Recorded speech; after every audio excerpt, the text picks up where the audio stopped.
What's going on, everybody? This your boy right here, Dat Man Dooley. Welcome to my new segment, the Dat Man Dooley Show, or I like to call it Dat Man Dooley Live. So I got a couple guests on the show right now, man. You know, Major and my boy Manny, man. Go ahead and introduce yourselves, man.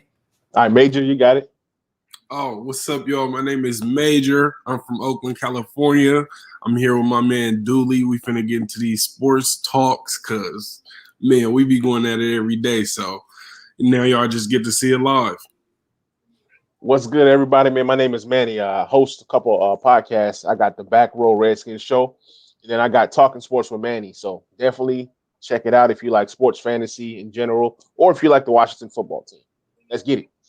Absolutely, man. Y'all know who they are. You know where to find them at, man. So let's get to it, man. What we here to talk about today is the game of football and the game of basketball and a little bit of it all. Okay, so what we gonna start off with first is the Brooklyn Nets. I need feelings. Is this a championship winning team? You know, is this team gonna go the distance? You know, man, when do you guys take it away, man? Tell me. All right, man. So I got an interesting take about the Brooklyn Nets, man. Please. Matter of fact, on my show, I was on the show with my boy Sack Experts, and I was telling him, man, so he's thinking that the Nets are gonna go to the finals. Matter of fact, me and him, we have a bet. The loser gets to do some push-ups and, you know, praise the other guy, praise the winner pretty much. So I was telling him, man, my take is I believe the Philadelphia 76ers are the best team in the East, and they come out of the East. Like you already, Manny. They come out of the East. I told him, look, the Brooklyn Nets, they're nice. You know what I'm saying? You've seen other teams put together three guys, right? But these three guys are different. These are three guys that are ISO guys. Kevin Durant, yes, he played off the ball when he was with Golden State. I understand that.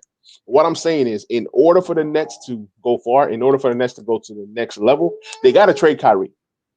Get you a big like Drummond, or you find a way to get Drummond. I'm seeing, they're gonna buy out Drummond and bring Drummond in.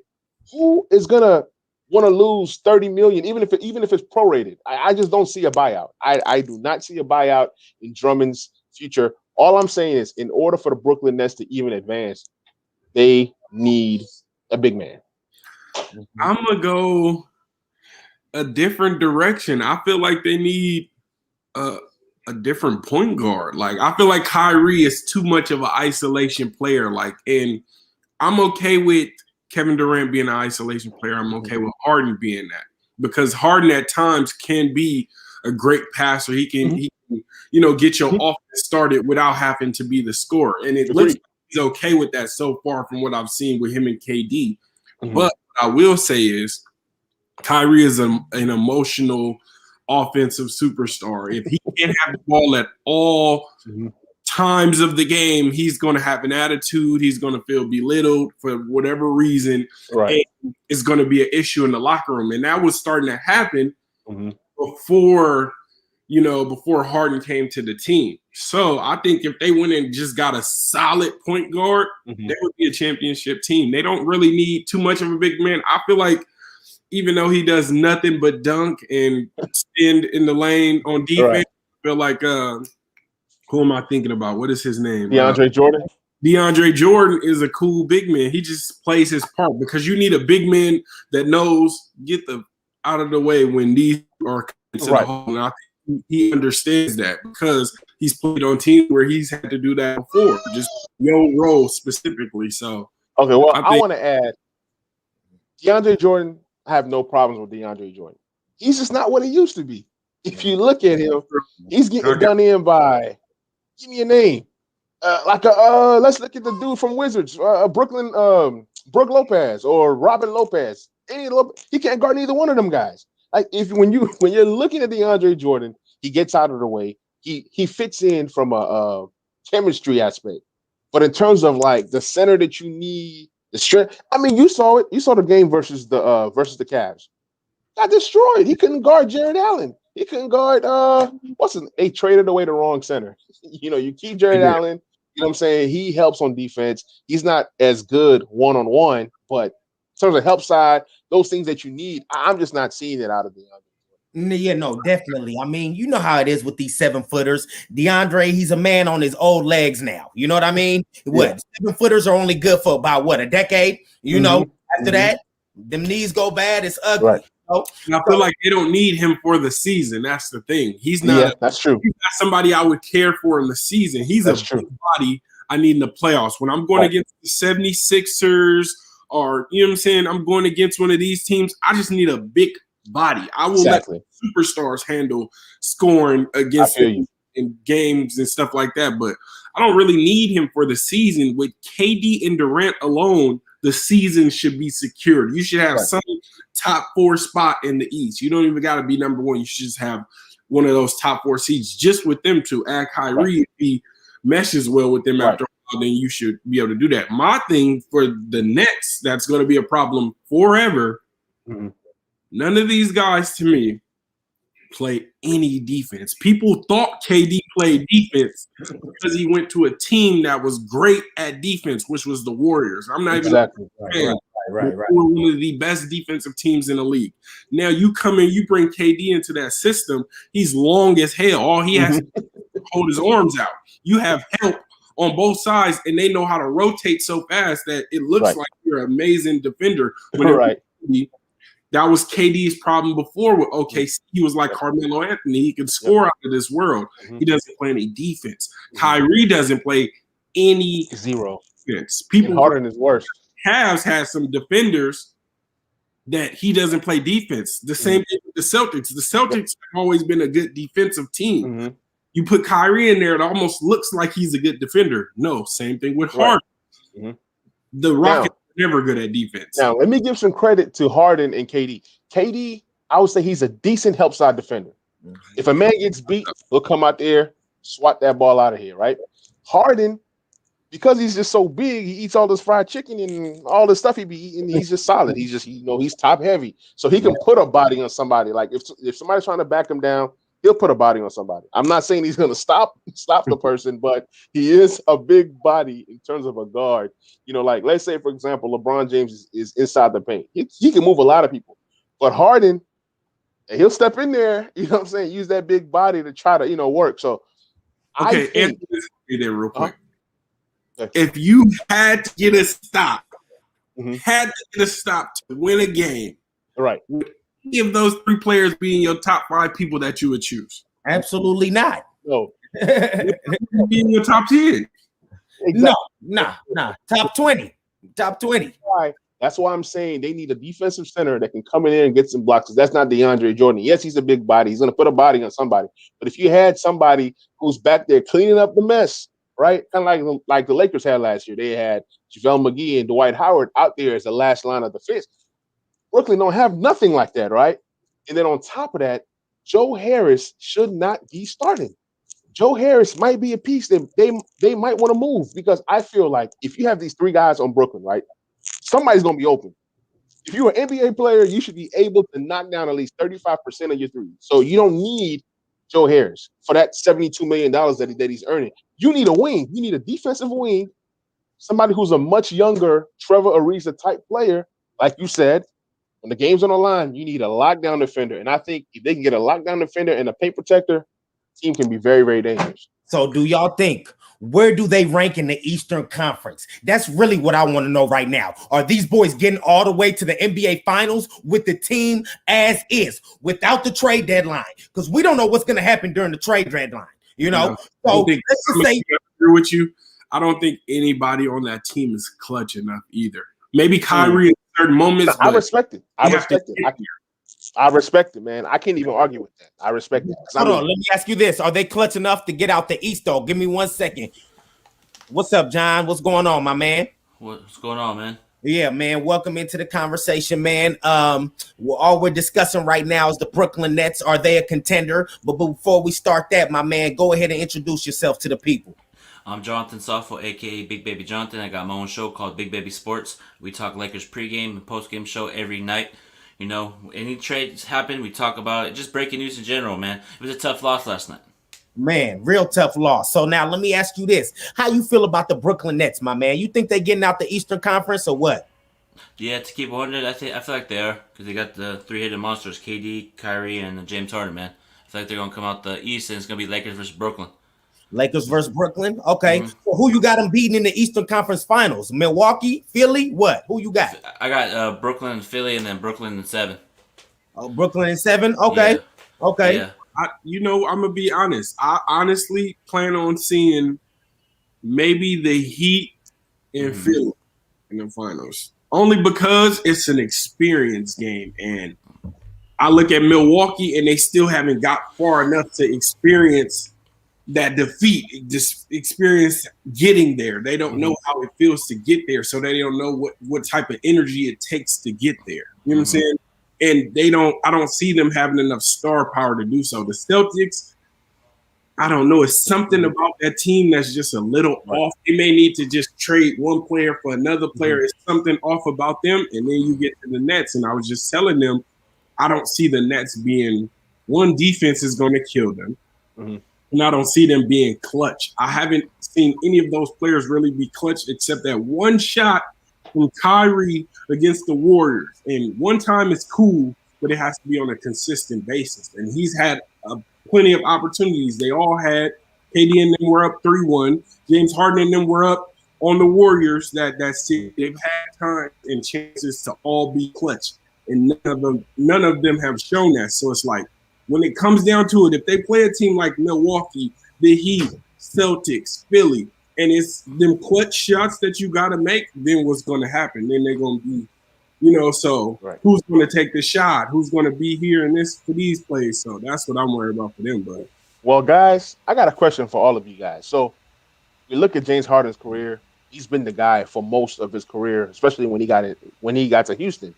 So if he's been the guy and has carried the team in the regular season, is that affecting what happens in the postseason? So now he's on a team where we clearly know that it's KD's team. KD's the best player on the team. Harden is a number 2. Do you think that Harden taking a number 2 role is going to help him out in the playoffs?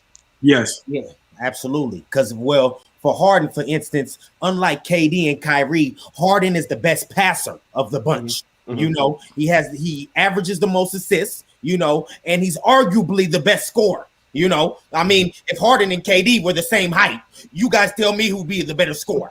I mean, it's easy to say KD's the better scorer, but KD's also a 7-footer. Okay. Right. But anyways, check this out. We've talked about this enough. Enough about these Brooklyn Nets. I'm feeling my man in the Los Angeles Lakers hat over there, and we're going to get into that. Okay.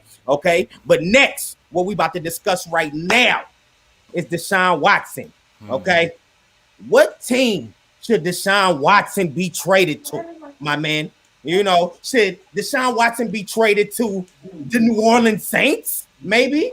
The New York Jets, like he wants? The Miami Dolphins? Okay, man. My man in the Lakers hat, start us off on this, man. Where do you think Deshaun Watson need to go? I feel like San Francisco 49ers. They got talent over there. Kyle Shanahan is great offensive-minded coach, and if you put him in that offense with the talent that they have, man, I feel like they could do some damage over there. Okay. No, I'm with you. No, that's definitely an option. What you got, Major? What you got? To the Jets. I'm tired of talking about this dude. I'm tired of him. He's not that big of a deal to me, and I feel like he's wasting time, and they're wasting time with him. Just send him where he wants to go and prepare for the future. Start making moves for building, getting another quarterback, building for that future. He's just there to be there at this point. Okay. No, definitely. No, I'm with you. Like, honestly, the man doesn't want to be there, Yeah. What you got for me, Echo? Well, man, you know what? This is the first time that we are seeing like a quarterback in his prime, entering his prime, requesting a trade. I've never seen it before since I've been watching football since '99. I think he should go to Miami. I think the great place to live, first of all. Second of all, Miami's an up-and-coming team who needs a quarterback and a running back to really change that entire offense, right? They got tons of draft picks. They can do a lot of different things. Even if you give up the farm to get a Watson, you still have enough draft picks and assets to go pursue, get your wide receiver, get your running back. I think with that defense over there and with a balanced offense, Miami can be very, very dangerous this year. No, most definitely, most definitely. No, I just had to see what y'all had a take on that. So I really had to see what you guys had to say because right now that's really a hot topic. Okay, so let me ask y'all this. Let's get on to it. Who's winning the big game? February 7th in Tampa Bay. Hold on. What's the name of the stadium? What's the name of the stadium the Bucks playing? First team in NFL history to make it to their home stadium in the Super Bowl. Okay. Right. Okay. Now, if I'm liking those odds right there. Okay. So I figure I'm gonna go last on this. I'm gonna let you guys discuss it. So who you guys got winning the Super Bowl? Like, honestly, anybody could go start it off. Anybody. You I'm know, gonna let Brady win it only because I don't know. It's just history, man. And I got into a heated argument about this. I felt like when people were having that Belichick Brady conversation and saying who was responsible or who was most responsible for them winning all them championships, a lot of people picked Belichick, and I was with Brady in that situation because it takes so much for him to be that age and to still it's like a basketball IQ thing. No matter what age you are, if your IQ is high enough and you've been doing it enough and you're on that field, you will understand certain things. And I feel like he wasn't getting enough credit for that. So if he can do it with this team that was nowhere near the playoffs and Super Bowl the last 10 years since they played the Raiders, like I feel like he needs to get a lot more credit. And that coach over there, because he was with the Steelers when they won and he came over here, this being his first year. They were able to come together and get this far. So even if they didn't win, I still respect that. But done. I feel like Patrick Mahomes and the rest of the Chiefs, they still so young and they still so hungry that even if they don't get this one, guess what? They still might be back next year or the year after that. I feel like they still have a chance with the way the rest of the teams are going. So I don't know. I'm going with Brady. You going with Brady? What you got for me? What you got for me, Echo? All right, man. So I think Mahomes gets his second straight Super Bowl. Um, it'll be cool to see history. It'll be cool to see Brady win it. But think about it this way: 3 years ago, it was a playoff match between Brady and Mahomes. It came down to an overtime. It came down to a coin flip. The team that got the ball went all the way and won the Super Bowl. Had Mahomes got the ball first in that overtime, we'll be talking about Mahomes possibly getting 3 straight Super Bowls right now.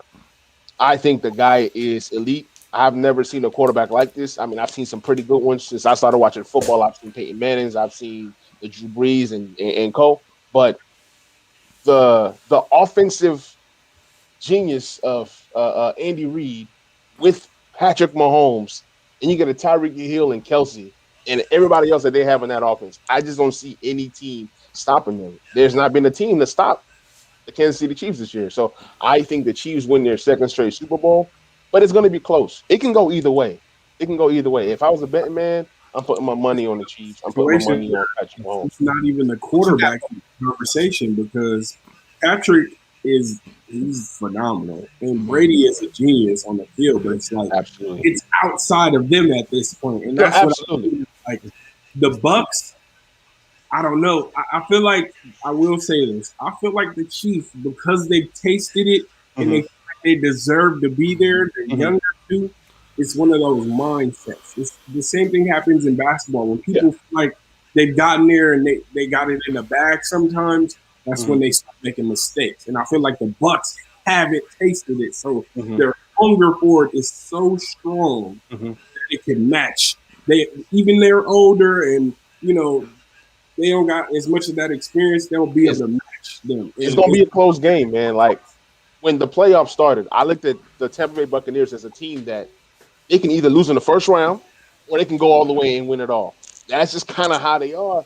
And a lot of people discredit their defense. That defense is loaded. And with Vita Vea just coming back, that changes everything. So you're not going to be able to run the ball on the Bucks. So you can just go ahead and throw away Clyde Edwards-Helaire, throw him away. Throw away the whole running game. So it's going to come down to that passing game. It's going to come down to, can Patrick Mahomes move the ball against that defense? So Okay, how you feel, Jonathan? How you feeling? And before after this, I'm about to get into some questions from the audience. But yeah, go ahead, say your piece, my man. I picked them right when they got Tom Brady, so I'm not going to jump off the bandwagon. So I got Tampa Bay winning 31-27. Tom Brady's going to turn up, because I'm a big time Charger fan, LA Chargers, unfortunately. I wanted the Chargers to get Tom Brady because I knew he was going to do something special. Tom Brady is one of the greatest quarterbacks of all time. He proves his doubters wrong. He's going to prove Max Kellerman wrong once again, and everybody's talking about, Tom Brady helped Bill Belichick, you know. Actually vice versa. Bill Belichick helped Tom Brady. It's not the case. Tom Brady helped Bill Belichick. You see what they did? You see what they did, the Patriots without Tom Brady? Yeah. That just shows you right there how greatness is. That's like a perfect example. LeBron left Cleveland. Look what happened to Cleveland. So it's like they went from really good to trash. So I got Tom Brady. I got Tom Brady and the Patriots winning, man. And Antonio Brown's gonna get his ring, man. I got Antonio Brown turning up as well. No, definitely. I'm so that's just gonna be 3-1. It's obvious for me to go with the eyes test and go with the Chiefs, but I got the Tampa Bay Buccaneers winning it myself, ladies and gentlemen, because I know we got some ladies out there watching right now. Okay, so you heard it from myself. I got the old man Tom Brady. Okay, winning the Super Bowl in his against the young buck. Now hold on, let me go into some comments real quick. Okay, Peter. There goes that man. What's going on, my brother? Let's see what you got. Peter says, okay, Chiefs 42-38. Hey, I'm remember what happened with Peyton Manning and my boy Cam Newton, man. Yeah, no, I ain't mad at you for that call, by the way, Pete. Now, you got a question. Who ends their career with more Super Bowl wins? Brady, 6. By the way, Brady, you mean 7 after this, Peter. 7. Yeah. So, or Mahomes with 1. Now, I'm just going to be honest. I mean, we can all answer this, but I am going to say Tom Brady. Nobody finishes their career with 6 Super Bowl rings. And as good as Mahomes is, it's just not going to happen. Okay? And if it does happen, team game, man. Hands down the greatest. Okay? But I don't see any. What I will give Belichick and the Patriots organization credit for, they were able to stay ahead of the curve with, getting players, trading for players, getting the pieces that they needed each year. If they had, they would get rid of some of the best receivers and running backs and go pick people who they felt fit their system that year to get where they were going. And I think that's the smartest thing teams could do. I haven't seen the Chiefs do that this year. And Major, you also realize that Tom Brady took less money. Yeah. This is the first time that he's getting paid. It's the first time he's getting paid. So think about it. Who is willing to sacrifice their pay to then pursue winning? I don't see Mahomes doing that. I don't see anybody doing that. Nobody's doing that. That's what makes the Patriots different. That's what makes that system different. Even with Tampa Bay, they got some decisions to make this year. Chris Godwin is like, peace. You know what I'm saying? You got to pay a whole bunch of guys. And a lot of guys are going to leave because, Shaq Barrett, that's another guy you got to pay. What you going to do? You know what I'm saying? And then it's like, I just want to drink. Not to cut you off, Manny. Just wanted to say one thing that's very big. Like, can you guys envision the last drive and Tom Brady has the ball, 3 minutes left on the clock? Isn't that what all this is about right now? Last couple minutes of the game, Brady driving the Bucks down the field, taking it home. I'm telling you guys, I see it. I've seen it before, and we're going to see it again. Okay. But yeah, I just had to toss that out there. Mm-hmm. But also, too, guys, I wouldn't be surprised if Tom Brady leads a comeback, too. You see what he did against Atlanta? Mm-hmm. Even if this Kenzie's up 21-7, 28-7, I expect Tom Brady to turn up and come back because when they were down 28-3, I already knew Tom Brady was going to come back, He was getting mad and pissed off and yelling. And I was okay, he's going to turn up. He's going to change the momentum of the game, and that's what happened. He turned up, And I won $300 off that game. I called. I was like, they're going to come back. Watch. And my friend was like, no, they're not. I go, bet 300. Sure enough, they came back, and I won 300 off that game. So I was really happy that happened. Yeah. Let me ask you this. So Tom Brady has how many Super Bowl losses? 3. I'm just saying. I'm just leave it at that. Four's coming. Three that also could have been 3 more Super Bowls won. A lot of people don't realize a lot of the Super Bowls that he lost were winnable Super Bowls for him. Mhm. They still and 3 of them came down to a kicker. Yeah. I'm just saying, you don't pick and choose how you win. He's the winner. I'm not disputing that. Tom Brady is the GOAT. You know what I'm saying? But what I am saying I'm glad you know that. I'm glad you know. But what I am saying is there is a guy that's coming, and his name is Patrick Mahomes. That's all I'm gonna say. He's not gonna catch 6. He's not gonna get 6 because a lot has to happen in the organization. You got to keep on bringing in talent. You got to sign defense. You got to have coaching and all that. I'm not saying he gets 6, but hey, he is. I mean, if he gets 2, the fact that he's in back-to-back says something about himself. It'd be impressive. It'd be impressive if he. And don't forget, last Super Bowl they won that in the 4th quarter.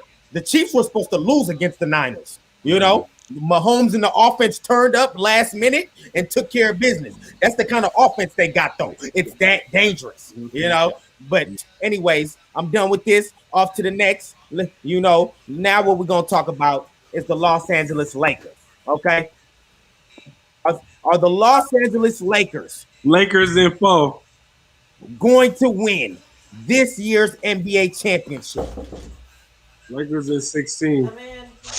What's up, Laker man? I mean, Jonathan, how you tell me something? Okay, hold on. Sorry, it's good. No, it's all good, brother. Tell me something, Laker man. Are the Lakers winning the championship this year? Hell yeah, we are.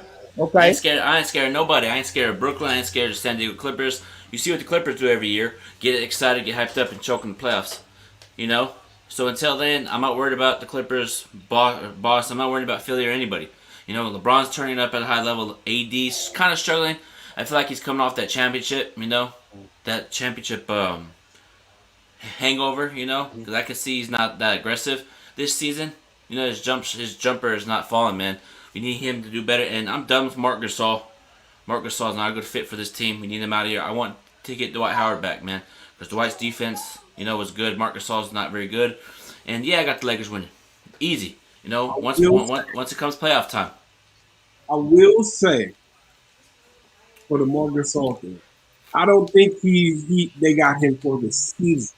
Mm-hmm. I think they got him for the playoffs, and it's the same thing I said with Brooklyn. They're really smart about that. Marc Gasol against most bigs, like normal bigs, does really well. So it's like they know they're going to run into the Joker. They know they're going to run into certain bigs from these other teams, and they know they have to have a big body that can just bang bodies with these people. That's all they care about with Marc Gasol thing. But I think the Lakers definitely are going to win it. I see no team in the West having it fully together enough to go against them. The Clippers, people think they're a better team, but in reality, like I said about that clutch situation, most of them aren't clutch in that situation. And I feel like they have to do one thing that they're not willing to do, which is make Paul George the number one person in their organization. And until they do that, I feel like he's always going to have that, that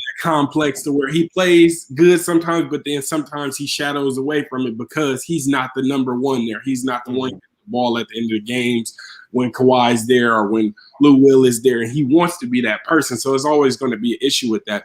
In the East, I see no team right now that's messing with the Lakers. Why? Because even though Anthony Davis is in like this little funk, like you said, I think he has that high from winning, but that only lasts so long, and LeBron, I think he's recognized that. That's why he's turned it up the last 5 or 6 games, because he's like, okay, I gotta push it a little bit harder this year until the rest of the players come down from that high and realize we got to do it again. And by the time they get to the playoffs, they already gelling as a team. Even the new players, I feel like, are doing what they're supposed to do, and they're going to get into an even better rhythm the further they get along and stuff like that. So I definitely don't see no team beating the Lakers right now.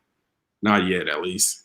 All right, well, man, Peter, I got to get on Peter real quick. Peter said Nuggets over the Lakers. I saw that. Happening. What's up, bro? Not happening. Because first of all, Peter? Really? you lost your two best defenders in Jeremy Grant and Torrey Craig. Who's guarding LeBron? Will Barton? Who is he? He's a Exactly. twig. Well, he's a twig, man. And Jeremy then Grant was the reason they won 2 of the games in the playoffs. bingo, exactly. And then we got Schroeder now.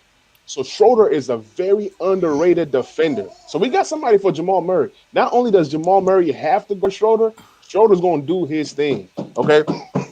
On top of that, look, there's no team in the West that stand a chance.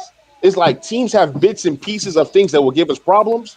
There's no complete team that has guard play and big man play and bench to contend with the Lakers. Now we go to the East. I think that Joel Embiid is phenomenal.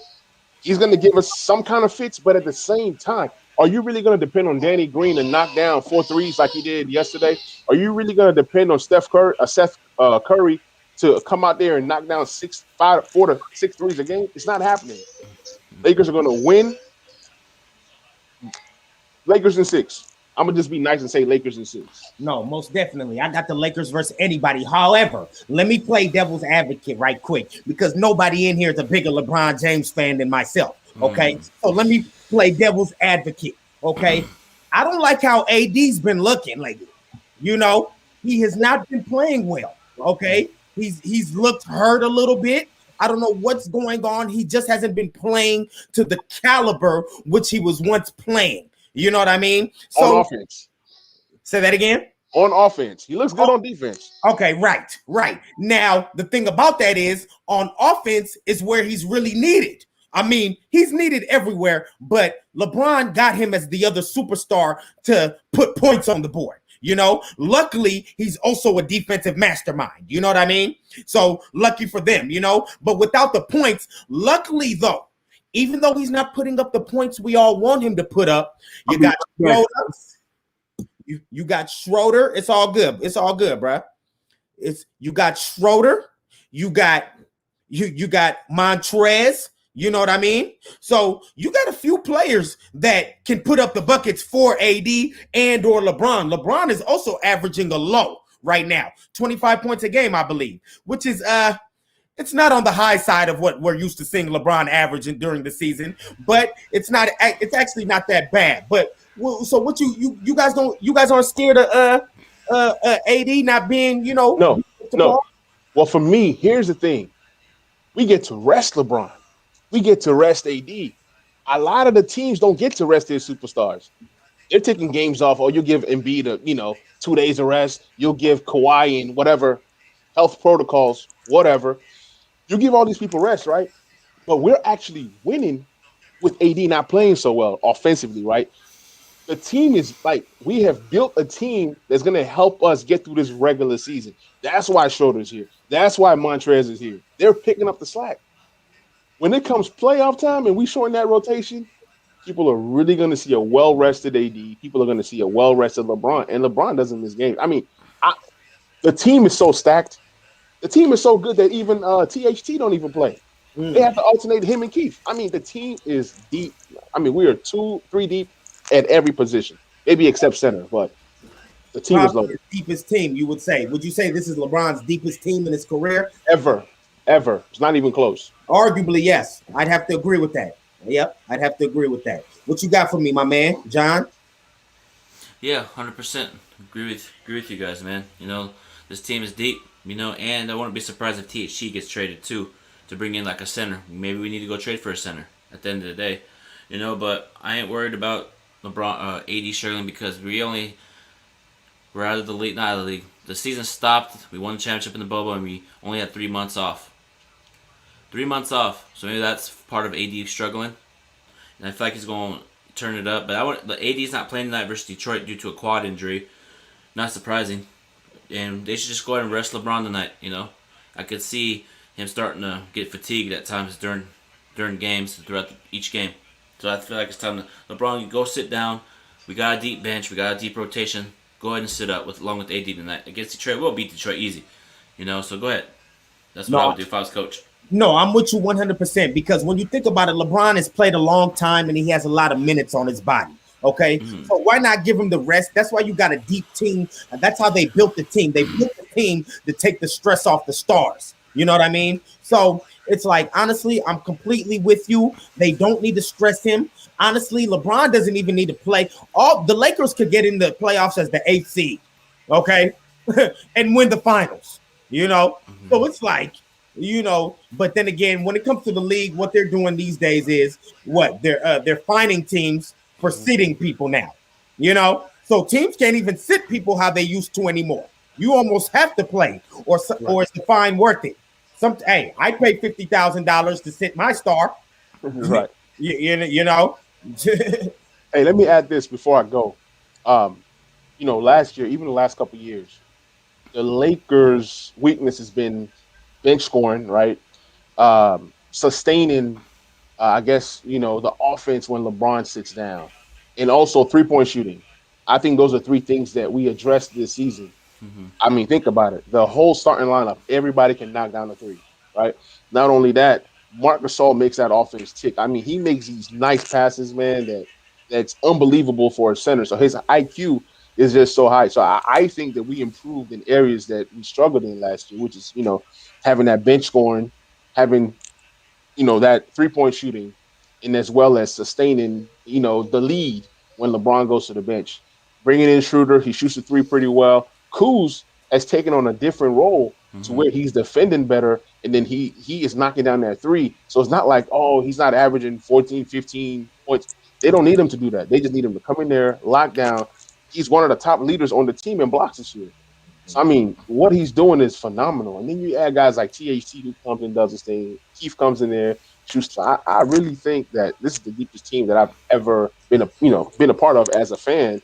And I don't think that the Lakers are worried about any teams in the NBA. I mean, even in the game yesterday, 11-0 run, almost win the game. It came down to a shot. You can blame Caruso, but Caruso is the reason why we almost won that game. So, I mean, I'm not worried about any teams out there. I think that the coach is doing a pretty good job managing the rest for these players. AD is really the only one that's really getting games off. But, yeah, I'm confident in the championship this year. Yep. No, Caruso had a good game, by the way. No, honestly, did you see the way Schroeder turned up the other night? Like in the last minutes. If it wasn't for Schroeder, we would have never been in it. You know what I mean? So it's like big ups to Schroeder, then everybody else followed suit. Now, as far as the Tobias Harris shot, Caruso actually played great defense on that. Yeah. Tobias, it was just a better shot.